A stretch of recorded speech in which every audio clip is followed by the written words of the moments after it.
नमस्कार मित्रों। हम सभी अपने जीवन में आनंद प्राप्त करना चाहते हैं, सुखी होना चाहते हैं। हम सुखी कैसे हो सकते हैं, हम आनंद कैसे प्राप्त कर सकते हैं, आज हम इस विषय पर चर्चा करेंगे।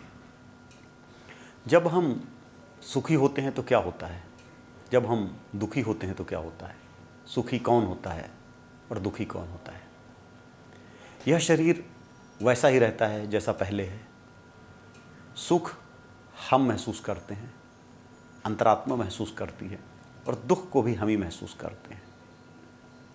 अगर हम सुखी होना चाहते हैं तो हमें अपने आप को भूलना होता है। जो है शरीर है, जो परिस्थितियां हैं, इन सबको जैसे जैसे हम भूलते जाते हैं हम सुखी हो जाते हैं। उपनिषदों में कहा गया है, अयम आत्मा ब्रह्म। ये जो आत्मा है ये ब्रह्म स्वरूप है। और ब्रह्म कैसा है? ब्रह्म सच्चिदानंद है, सत चित आनंद। अगर हमें परम आनंद की प्राप्ति करनी है तो हमें ब्रह्म स्वरूप का आस्वाद करना है। और ब्रह्म कहीं बाहर नहीं है, इस आत्मा में ही है। आत्मा ही ब्रह्म है।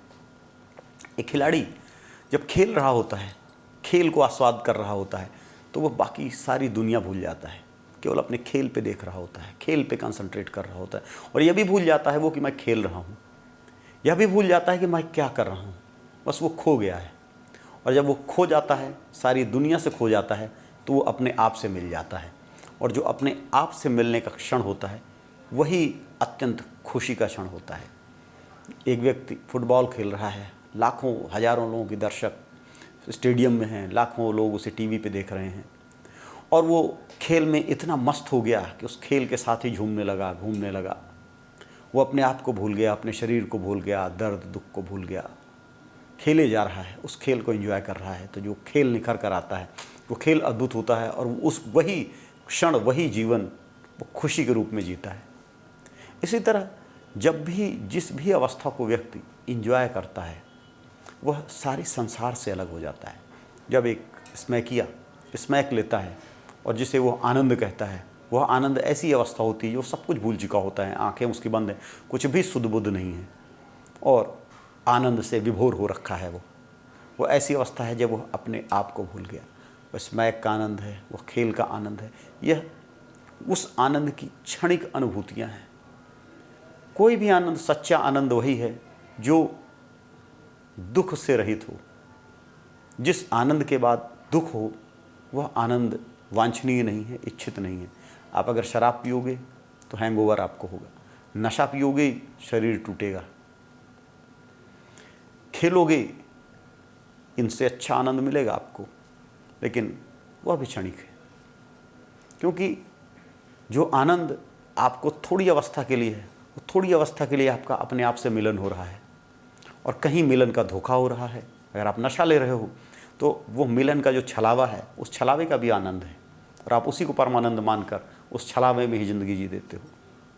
जो परम आनंद है, जो दुख मिश्रित आनंद नहीं है, जहाँ सुख ही सुख है, बुद्ध जिसकी खोज में निकल गए।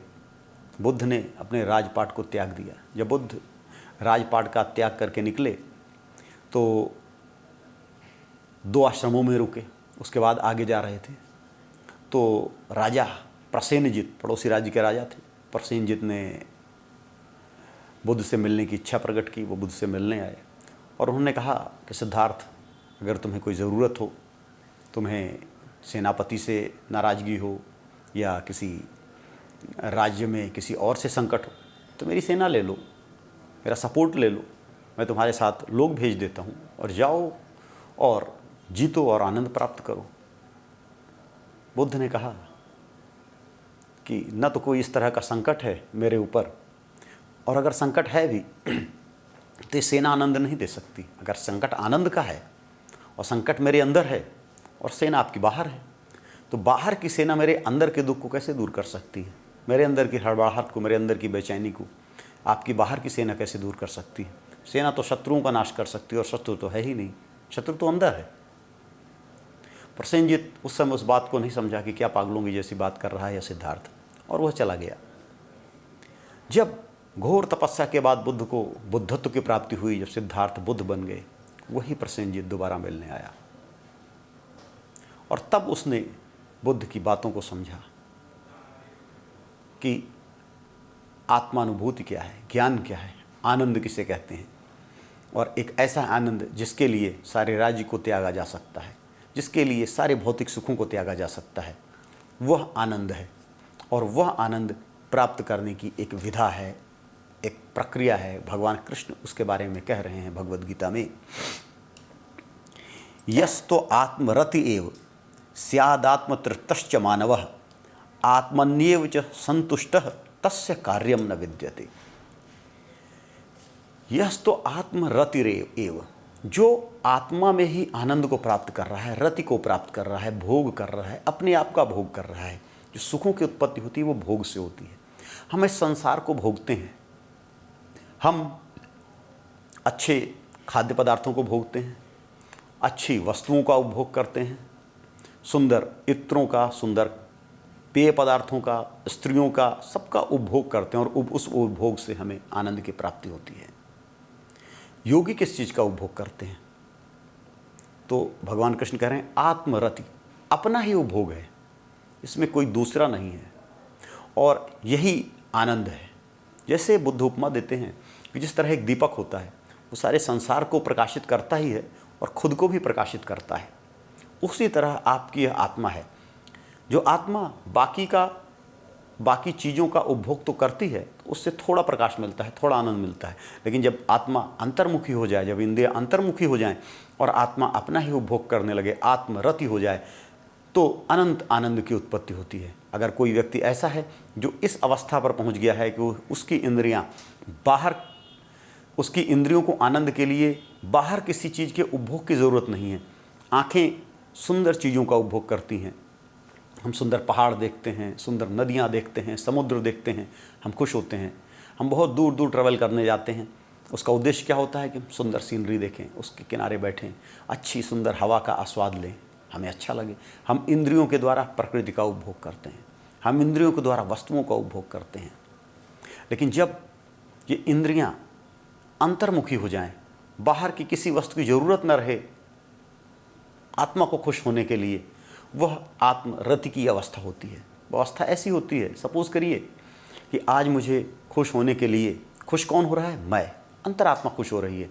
वो बाहर चीज़ें ढूंढ रही है, वो ढूंढ रही है अच्छी खुशबू, अच्छा टच, अच्छा विजन, अच्छी सीनरी, और उनके मिलने पर वह खुश होती है। एक ऐसी अवस्था आती है जब मेरी खुशी इन बाहर की चीज़ों पर डिपेंडेंट नहीं है। मैं अपनी इच्छाओं से मुक्त हो गया हूँ, अपनी वासनाओं से मुक्त हो गया हूँ, और एक अंदर का दीपक था।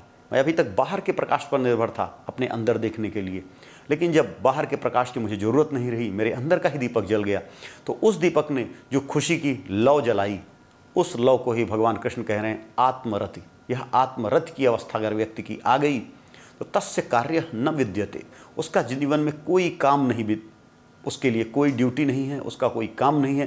वो कोई भी काम परिणामों के लिए नहीं करता, वह काम स्वभाववश करता है। जैसे नदी बहती है, बस बहती रहती है। पशु आते हैं, जल पी लेते हैं, खुश हो जाते हैं। पक्षी जल पी लेते हैं, मानव सिंचाई कर लेता है, खुश हो जाता है। लेकिन नदी बहती रहती है, उसका उद्देश्य न तो किसी को पानी देना है, न किसी को बाढ़ में दबाकर मारना है, कोई उद्देश्य नहीं है, बस प्रकृति है, बह रही है। इसी तरह जो आत्मरति व्यक्ति होता है, जिसने अपनी इंद्रियों का नियंत्रण कर लिया है, जिसकी इंद्रियां अंतर्मुखी हो गई हैं और जिसके अंदर वह परमात्मा की ज्योति जल गई है और उसे आनंद ही आनंद है, उसके लिए कोई कर्तव्य नहीं है। वो कोई कार्य किसी परिणाम के लिए नहीं करता, वो कोई कार्य अपनी खुश होने के लिए नहीं करता, वह कोई कार्य किसी को दुख देने के लिए नहीं करता, वह कोई कार्य ही नहीं करता, उसका कोई भी कर्तव्य बाकी नहीं रहता, वह स्वभाववश ही कार्य करता रहता है। जो स्वभाव है वह स्वभाव अपने आप में परिफलित होता रहता है। जैसे वायु अपने स्वभाव से चलती है, सूर्य अपने स्वभाव से चलता है, पृथ्वी अपने स्वभाव से गति कर रही है, किरणें प्रकाश की आ रही हैं। इसी तरह से ऐसा व्यक्ति स्थित प्रज्ञ होकर, अपनी अवस्था में स्थित होकर, अपने आप में ही आनंद विभोर होता हुआ 24 घंटे आनंद में ही मग्न होकर अपने आप गति करता रहता है, अपने आप ही आनंद करता रहता है और अपने जीवन में अपने आप का ही उपभोग करता हुआ अनंत सुखों से युक्त होता है। यही जीवन का आदर्श है। भगवान कृष्ण अर्जुन को बतलाते हुए कह रहे हैं यही यहाँ तक तुम्हें पहुँचना है, वहाँ तक पहुँचना है जहाँ तुम अपने सुखों के लिए किसी दूसरे पर आश्रित न रहो। अगर आप अपने सुखों के लिए दूसरों पर आश्रित रहोगे तो आपको कभी भी नित्य सुख नहीं मिलेगा, क्योंकि दूसरा तो दूसरा ही है। कभी आपकी इच्छाएं पूर्ति होंगी, कभी नहीं होंगी, दूसरा है। जब होंगी तो आप खुश हो जाओगे, जब नहीं होंगी तो आप दुखी हो जाओगे। तो आपको एक ऐसा सुख मिलेगा जिसके मूल में दुख होगा। आपको सुख के छिन जाने की संभावना रहेगी, आपको दुखों के मिलने की संभावना रहेगी। कई बार आप दुखी भी हो जाएंगे, लेकिन अगर आत्मरथ की अवस्था में पहुंच गए तो एक ऐसा सुख मिलेगा जहां दुखों की स्थिति ही नहीं रही है, और सुख ही सुख भाव में आप जीवन व्यतीत करते रहोगे।